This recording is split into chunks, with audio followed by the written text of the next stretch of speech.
Hello बच्चों, कैसे हो। तो बच्चों, मैं उम्मीद करता हूँ कि आप एंजॉय कर रहे होंगे सॉल्यूशन से। ठीक है। देखिए, वीडियो सॉल्यूशन बनाने के पीछे एक ही मकसद होता है, मतलब मेरा है कि इससे ज़्यादा से ज़्यादा बच्चों को फ़ायदा हो। ठीक। क्योंकि मैं देखता हूँ, जैसे मैं भी पढ़ाता हूँ, बहुत सारे लोग पढ़ाते हैं। पढ़ाने के लिए तो सारे टीचर पढ़ाते हैं, लेकिन जब प्रॉब्लम बताने की बात आती है तो मैंने देखा है बहुत कम टीचर ऐसे होते हैं जो इंटरेस्ट लेते हैं। ठीक है। तो यही बात मेरे दिमाग में एक आइडिया के रूप में आया, तो मैंने सोचा क्यों नहीं बच्चों को हेल्प किया जाए। ठीक है। तो आप मेहनत करते रहिए, सब अच्छा होगा। देखिए, क्वेश्चन नंबर 57 में 57 में देखिए इस तरह से दिया हुआ है कंपाउंड। ठीक है। और SpCl5 2 मोल लिया हुआ है। ठीक है। और यहाँ पर कहता है कि बताइए क्या प्रोडक्ट बनने वाला है। देखिए, यहाँ पर SpCl5 जो है ना, एक लुईस एसिड के जैसा बिहेव करेगा। तो ये क्लोरीन क्या है, अपना इलेक्ट्रॉन इसको दे देगा, और चूंकि 2 मोल है तो दोनों दे देगा। और फिर बाद में जो है ना, यहाँ से ये बॉन्ड जो है टूटेगा। वो इसलिए क्योंकि जब आप जानते हो कि क्लोरीन जब इसके साथ बॉन्ड बनाएगा तो ये कैटायनिक फॉर्म में आ जाएगा और 2 बॉन्ड बनाएगा। तो 2 बॉन्ड बनाएगा तो सवाल उठता है कि ये बॉन्ड जब टूटेगा, ठीक है, तो बॉन्ड टूटेगा, देखिए तो कार्बन और क्लोरीन में क्लोरीन जो है ज़्यादा इलेक्ट्रोनिगेटिव है, तो ऑलरेडी उसके ऊपर जो है पार्शियल निगेटिव चार्ज है और यहाँ पर पार्शियल पॉजिटिव चार्ज है। तो जब ये बॉन्ड टूट कर जाएगा, ठीक है, जब ये बॉन्ड टूटेगा, देखिए मैं बनाता हूँ इस तरह से।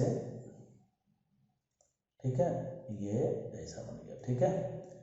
तो जब ये बॉन्ड टूटेगा यहाँ से, तो Cl पर निगेटिव चार्ज, इसके ऊपर भी निगेटिव चार्ज है ना। तो Cl माइनस के रूप में यहाँ जब ये टूटेगा तो ऑब्वियस सी बात है, यहाँ पर पॉजिटिव चार्ज बनेगा और यहाँ भी पॉजिटिव चार्ज बनेगा। अब गौर से आप इस कंपाउंड को देखिए। ठीक है। तो इसमें जो है आपको पाई इलेक्ट्रॉन जो है 6 दिखेगा, क्योंकि देखिए यहाँ पर 2 3 पाई बॉन्ड है। ठीक है। और उसके बाद कहने का मतलब है कि पूरा कंपाउंड साइक्लिक भी है। कंपाउंड क्या है बच्चों, साइक्लिक है। ठीक है। अच्छा, फिर और बताइए। और देखिए इस रिंग का एक एक मेंबर जो है वो sp2 हाइब्रिडाइज्ड। ठीक है। तो ये तीनों के तीनों लक्षण जो है यदि किसी कंपाउंड में देखने को मिलता है तो वैसे कंपाउंड को हम लोग क्या बोलते हैं, एरोमेटिक कंपाउंड बोलते हैं। तो बेसिकली जब आप इसका RS लिखना शुरू करेंगे, रेजोनेटिंग स्ट्रक्चर इसके सारे लिखेंगे, तो ये पॉजिटिव चार्ज जो आपको दिख रहा है ये हर हमेशा 2-2 कार्बन पर आएगा, है ना। हर हमेशा जब आप RS लिखेंगे तो हर हमेशा 2 कार्बन पर आएगा और ये पूरे रिंग में फैल जाएगा, मतलब पाई इलेक्ट्रॉन जो है पूरे रिंग में डिस्ट्रीब्यूट हो जाएगा। तो जब किसी कंपाउंड में एरोमेटिसिटी के दरमियान जो है पाई इलेक्ट्रॉन पूरे रिंग में डिस्ट्रीब्यूट हो जाता हो, चार्ज भी पूरे कार्बन पर डिस्ट्रीब्यूट हो जाता हो, तो वैसे कंपाउंड को हम लोग क्या बोलते हैं, एरोमेटिक कंपाउंड बोलते हैं। तो इसका जो है आंसर आपको बी मिलेगा। देखिए इसके अंदर +2 इसलिए लिखा हुआ है, 2+ इसलिए लिखा हुआ है क्योंकि जब आप इसका RS लिखेंगे मतलब तो उसमें जितने भी RS बनेंगे सभी में 2-2 कार्बन पर जो है आपको पॉजिटिव चार्ज दिखेगा। ठीक है। तो केवल यही आंसर होगा। ए तो देखिए 2- कर दिया, तो ये तो यही गड़बड़ है, और सी का तो कोई संभावना ही नहीं बच्चों। खैर, देखिए क्वेश्चन नंबर 58 कहता है कि which of the following substance is not an isomer of 3-ethyl 2-methyl pentane. तो सबसे पहले बना लीजिए 3-ethyl 2-methyl पेंटेन देखिए बना लिया। तो तीसरे पर इथाइल लगा दिया, CH2CH3। ठीक है। और 2-methyl हो गया। देखिए जब भी इस तरह से स्ट्रक्चर दे दे ना, स्ट्रक्चर दे दे और आइसोमर पहचानना हो, तो मैं आपको एक ट्रिक बता रहा हूँ, हालांकि आपको पता भी होगा, मैं रिवाइज करा देता हूँ। अब देखिए यहाँ पर क्या है, ट्रिक ये है इसमें बच्चों की आप कार्बन की संख्या काउंट कर लीजिए। तो कार्बन की संख्या देखिए यहाँ पर 5 + 3 8 हो गया, चलो ठीक है। उसके बाद लगे यहाँ जो है DU देखिए इसमें क्या है। DU का मतलब क्या होता है, डिग्री ऑफ अनसैचुरेशन, कितने डबल बॉन्ड है उसमें, कितने रिंग दिख रहे हैं। ठीक है। अच्छा, तो यहाँ पर देखिए DU जो है यहाँ पर 0 है, क्यों, क्योंकि कहीं पर भी डबल बॉन्ड नहीं दिख रहा है। तो कुल मिलाकर 8 कार्बन का आपको चयन देखना है, मतलब कैसा भी स्ट्रक्चर हो केवल उसमें 8 कार्बन होने चाहिए और DU 0 होना चाहिए, वो इसका आइसोमर होगा। तो देखिए जैसे पहला 1 2 3 4 5 6 7 8 दिख रहा है ना, तो ये इसका आइसोमर है। यहाँ पर देखिए 1 2 3 4 5 6 7, इसमें कार्बन की संख्या देखिए 7 ही है। कहता है which of the following substance is not isomer तो यही ऑप्शन नंबर बी आंसर हो गया। देखिए थर्ड में देखिए 1 2 3 4 5 6 7 8 है ना, 8 कार्बन है और डी क्या है 0 है। कहने का मतलब कहीं पर भी डबल बॉन्ड आपको दिख रहा है, नहीं दिख रहा है, रिंग दिख रहा है, नहीं दिख रहा है, तो इसका मतलब डी क्या है 0 है ना। तो इसको हर हमेशा जब भी स्ट्रक्चर दिया हुआ होता है तो यही अप्लाई करना चाहिए, फास्टली आंसर आता है। ठीक है, तो इसका आंसर हो गया बी। चलिए क्वेश्चन नंबर 59 पर बात करते हैं। कहता है which of the following is an isomer of compound 1। देखिए फिर से वही क्वेश्चन आ गया, अब आपको मजा आने वाला है जो तरीका मैंने बताया। देखिए कंपाउंड 1 का आइसोमर बोलता है कौन, which of the following is an isomer. ठीक है, आइसोमर पूछ रहा है। तो इसमें देखिए कार्बन की संख्या काउंट कीजिए कितना है 3 है, ऑक्सीजन कितना है 1 है, फिर उसके बाद देखिए DO CHO है, तो देखो CHO है तो यहाँ पर C डबल बॉन्ड O होगा, आपको पता होना चाहिए है ना। तो यहाँ पर DU जो है 1 है, DU का मतलब number of pi bond, number of मतलब रिंग। ठीक है, इन सब को मिलाकर DU हम डिसाइड करते हैं। देखिए दूसरे में आइए, दूसरे में बताइए यहाँ पर कार्बन की संख्या कितनी 3, ऑक्सीजन कितना 1, DU कितना 1 है ना, 1 डबल बॉन्ड दिख रहा है, तो इसका मतलब ये इसका आइसोमर है, मतलब 2 आइसोमर है।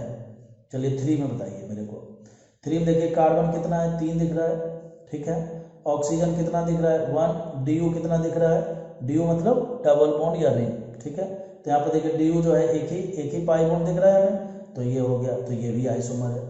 इसमें देखिए 4 वाले में देखिए कार्बन की संख्या कितनी 3, हाइड्रोजन नहीं काउंट करना है, उसको काउंट करने के फिर मेरे को पगलाइए जाओगे। ठीक है, तो आपको केवल कार्बन काउंट करना है और DU काउंट करना है, और ऑक्सीजन है तो ऑक्सीजन भी है। ठीक है, देखिए यहाँ पर कार्बन 3 दिया हुआ है, ऑक्सीजन कितना है, ऑक्सीजन 1 है, DU कितना है, तो DU 1 है।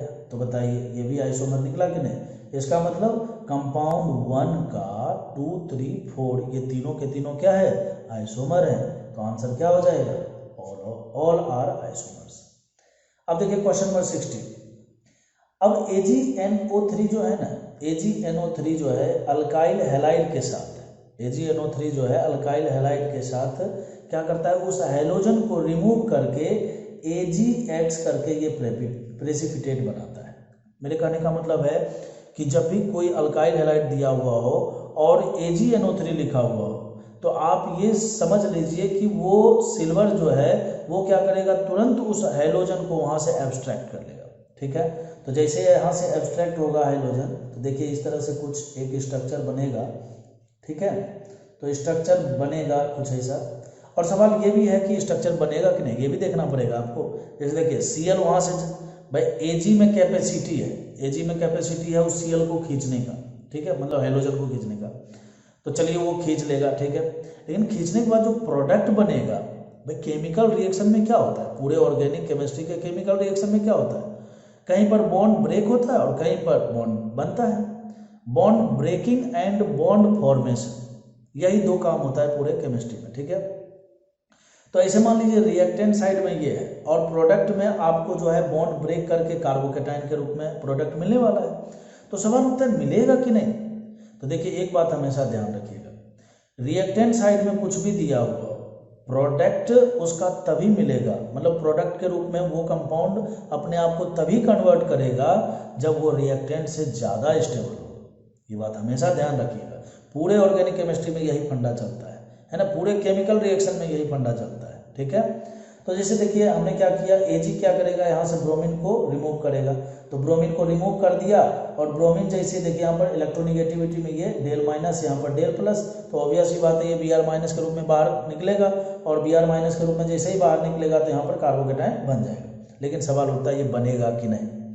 तो मैंने क्या बताया कि प्रोडक्ट तभी मिलता है जब प्रोडक्ट की स्टेबिलिटी इधर वाले से ज़्यादा स्टेबल हो। ठीक है, रिएक्टेंट से ज़्यादा स्टेबल हो। अब आप गौर से इसको देखिए तो साइक्लोहेप्टा ट्राइन केटायन है। ठीक है, और ये कंपाउंड जो है एरोमेटिक कंपाउंड है। क्या ये बात आपको याद है? नहीं याद है तो आपको याद होना चाहिए। ये कंपाउंड क्या है, एरोमेटिक कंपाउंड, बहुत ही पॉपुलर कंपाउंड है, सबको याद होता है, ये मैं तो मजाक कर रहा था। तो यहाँ पर देखिए एरोमेटिक कंपाउंड हो गया, तो चूंकि तो अब देखिए यहाँ पर कहता है विच स्टेटमेंट इज इनकरेक्ट। ठीक है, तो कहने का मतलब ये तो आपको मिलेगा, कार्बोकेटाइन के रूप में प्रोडक्ट तो मिलेगा। क्यों? क्योंकि इसके मिलने से हमें एक ऐसा कंपाउंड मिल गया जो कि बहुत ज़्यादा, उसकी स्टेबिलिटी बहुत ज़्यादा है। ठीक है, मतलब एरोमेटिक है, एरोमेटिसिटी से ज़्यादा स्टेबिलिटी कुछ होता नहीं है, आप जानते हैं। तो कहता है कि बताइए कौन सा इनकरेक्ट है इसका। तो पहला देखिए कहता है एरोमेटिक है, ये तो सही निकला। फिर कहता है product has high dipole moment. High dipole moment का मतलब आप समझते हैं? डाइपोल मोमेंट का मतलब ये होता है कि उसमें डाइपोल जनरेट हो जाना, मतलब इलेक्ट्रॉन का फ्लो किसी एक डायरेक्शन में हो जाना। समझ रहे हो बात? तो जैसे देखिए यहाँ पर इस कार्बन पर पॉजिटिव चार्ज दिया हुआ है और इधर जो है इलेक्ट्रॉन है ही, पाई इलेक्ट्रॉन है ही हमारे पास, ठीक है। तो चूंकि यहाँ पर इलेक्ट्रॉन की कमी है तो ऑब्वियस सी बात है जिधर इलेक्ट्रॉन की कमी होगी तो पाई इलेक्ट्रॉन का फ्लो उधर ही हो जाएगा। और यदि किसी कंपाउंड में पाई इलेक्ट्रॉन का फ्लो एक ही डायरेक्शन में होता है तो हम बोलेंगे वो डाइपोल क्रिएट हो रहा है उसमें, है ना, मतलब उसमें जो है वो पोलर मॉलिक्यूल्स है। चलो ठीक है, कहने का मतलब है किसका डाइपोल मोमेंट है इसमें। फिर उसके बाद कहता है लेस रेजोनेंस एनर्जी। ये देखिए गलत बात कर दिया। यदि कोई कंपाउंड एरोमेटिक है, resonance energy directly proportional to stability of the compound, ठीक है। रेजोनेंस एनर्जी जो होता है वो किस पर डिपेंड करता है? स्टेबिलिटी ऑफ कंपाउंड पर डिपेंड करता है। और स्टेबिलिटी में आप जानते हो कि एरोमेटिक कंपाउंड से ज़्यादा स्टेबल कौन होगा? कोई नहीं होगा, ठीक है। तो यहाँ पर चूंकि ये एरोमेटिक कंपाउंड है तो इसका तो रेजोनेंस एनर्जी सबसे ज़्यादा होगा। और यहाँ पर क्या लिख दिया? Less resonance energy. तो ये क्या है? कहता है which of the following is incorrect. तो यही अपना आंसर है, ठीक है। फिर उसके बाद कहता है यहाँ पर देखिए कि product is soluble in polar solvent. Polar solvent का मतलब आप जानते हो H2O, ठीक है, H फॉर एग्जाम्पल। तो यहाँ पर देखिए ये क्यों ऐसा बोला है? तो H2O को अगर आप H2O के स्ट्रक्चर को अगर आप गौर से देखें तो इस तरह से इसमें देखिए डाइपोल के कारण जो है डेल नेगेटिव, यहाँ डेल पॉजिटिव और यहाँ पर डेल पॉजिटिव होता है। तो आपको पता है कि ये कार्बोकेटायन बनेगा, है ना। तो कार्बोकेटायन का अट्रैक्शन किसके तरफ से होगा? इस O माइनस की तरफ से नहीं होने लगेगा, ठीक है, यहाँ पर। तो इसीलिए बोला है कि soluble in polar protic solvent. तो बेसिकली क्या होता है, पोलर प्रोटिक सॉल्वेंट में जो है निगेटिव एंड और पॉजिटिव एंड दोनों होते हैं, ठीक है। और जो यहाँ पर प्रोडक्ट बन रहा है, जो यहाँ पर प्रोडक्ट बन रहा है वो कैटायनिक फॉर्म में और Cl ब्रोमीन है तो Br माइनस के फॉर्म में। तो बेसिकली कैटायन भी हाइड्रेटेड हो जाएगा और उसके बाद ब्रोमीन आयन जो अभी उसको भी जो है मतलब H2O मोलिक्यूल्स दोनों तरफ से घेर लेगा। तो इसीलिए इसने बोला है कि पोलर सॉल्वेंट में, पोलर प्रोटिक सॉल्वेंट में जो है, मतलब प्रोटिक से मैंने आपको एक एग्जांपल से समझाया, ठीक है। तो ये उसमें सोलेबल है, तो ये भी सही दिया हुआ है आंसर, ठीक है। तो इसका करेक्ट आंसर क्या हो जाएगा बच्चों? सी हो जाएगा।